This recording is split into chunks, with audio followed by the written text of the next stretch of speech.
Bonjour à tous, bienvenue sur Ça passe ou ça crache. Aujourd'hui, nous allons parler d'une tragédie humaine qui déchire le cœur de millions de personnes.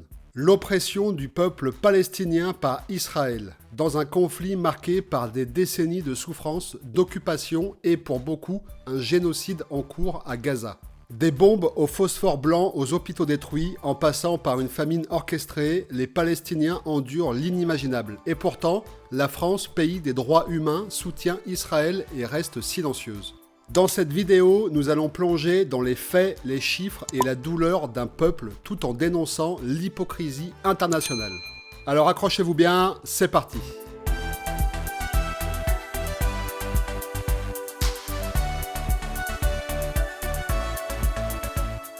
Le peuple palestinien vit sous occupation depuis des décennies, mais l'histoire commence bien avant. À la fin du 19e siècle, le mouvement sioniste porté par Theodor Herzl revendique la Palestine comme foyer juif, ignorant les droits des Arabes qui y vivent depuis des siècles. Après la Première Guerre mondiale, sous mandat britannique, l'immigration juive massive provoque des tensions. Entre 1936 et 1939, les Palestiniens se révoltent contre l'immigration juive et le contrôle britannique. Une révolte écrasée dans le sang. Quelques chiffres pour se situer, entre 1882 et 1947, environ 500 000 Juifs s'installent en Palestine, dépossédant peu à peu les Palestiniens de leurs terres. En 1947, l'ONU impose la résolution 181, divisant la Palestine. 55% pour un État juif, 45% pour un État arabe. Les Palestiniens rejettent ce plan qu'ils jugent injuste. En 1948, Israël proclame son indépendance, déclenchant la catastrophe. 750 000 Palestiniens sont chassés de leurs terres, leurs villages détruits. Depuis, les Palestiniens subissent une occupation brutale avec des guerres en 1967 et 1973. L'expansion des colonies illégales et le blocus de Gaza transforment ce territoire en prison à ciel ouvert. Mais alors, le 7 octobre 2023, le Hamas lance une attaque contre Israël, tuant 1200 personnes et prenant 250 otages. Cette action, bien que condamnée, est née du désespoir d'un peuple opprimé. La réponse d'Israël est dévastatrice. Une campagne de bombardement sans précédent sur Gaza, visant les civils, les écoles et les hôpitaux, sous prétexte de combattre le Hamas. Au 31 décembre 2024, plus de 45 000 Palestiniens, dont 70% de femmes et d'enfants, ont été tués et 108 000 blessés, selon le Gaza Media Office. Côté israélien, 7 500 blessés sont recensés.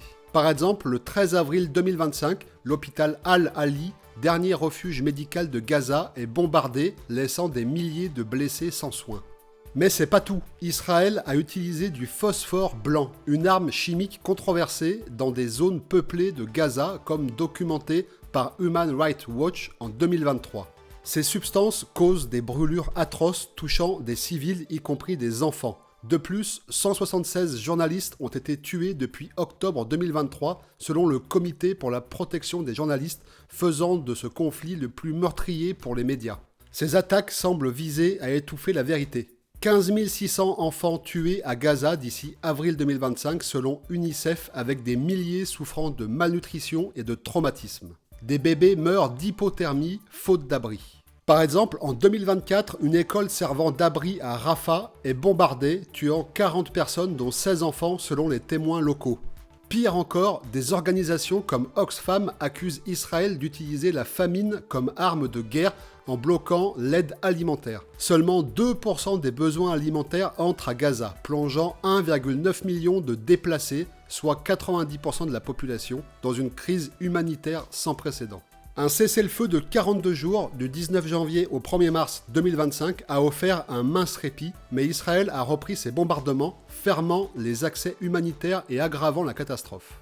Ce que vit Gaza aujourd'hui est pour beaucoup un génocide. La Convention de 1948 définit le génocide comme une intention de détruire un groupe ethnique ou national en tout ou en partie. Les bombardements israéliens, qui tuent 70% de civils, détruisent les hôpitaux, écoles et mosquées et effacent l'héritage palestinien, correspondent à cette définition pour de nombreux experts. Par exemple, en janvier 2024, l'Afrique du Sud accuse Israël de génocide devant la Cour internationale de justice, dénonçant des massacres de masse et une famine délibérée. La Cour internationale de justice juge ces accusations plausibles et ordonne à Israël de prévenir tout génocide, mais les bombardements continuent.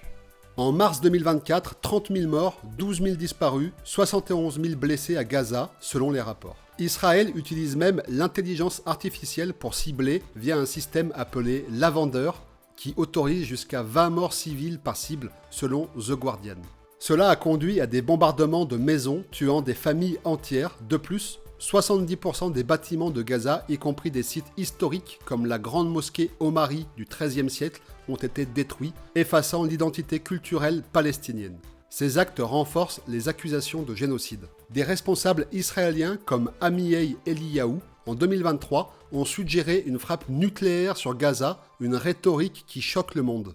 Israël prétend cibler le Hamas, mais les chiffres et les destructions racontent une autre histoire. Un peuple entier est puni. Sous prétexte de combattre les terroristes du Hamas, on ne peut pas tuer tout un peuple pour les combattre. La France, autoproclamée championne des droits humains, soutient activement Israël malgré des crimes choquants. Du phosphore blanc, la famine orchestrée, les destructions culturelles et le ciblage des civils par IA. Ce soutien est une trahison morale, alors que Gaza est réduite en cendres et que les enfants meurent sous les bombes. Depuis 1948, la France soutient Israël invoquant l'Holocauste. Mais ignorer les droits des Palestiniens victimes d'une occupation brutale est une hypocrisie. Les visites des dirigeants français à Tel Aviv renforcent cette alliance. Des entreprises comme Thales fournissent à Israël des technologies de surveillance utilisées dans les bombardements. En 2023, ces exportations ont continué malgré les preuves de crimes contre les civils. Mais alors pourquoi la France arme-t-elle un État accusé de génocide? La France condamne le Hamas après l'attaque du 7 octobre 2023. Mais cette condamnation excuse le massacre de 45 000 Palestiniens, dont 15 600 enfants, et la destruction d'hôpitaux comme Al-Ahli. Comment justifier un tel carnage? Face à la Commission internationale de la justice et aux accusations de génocide, la France reste muette, s'alignant sur les États-Unis qui ont versé 250 milliards de dollars à Israël depuis 1959. Ce silence est une complicité dans la famine, les morts de journalistes et l'effacement de la culture palestinienne.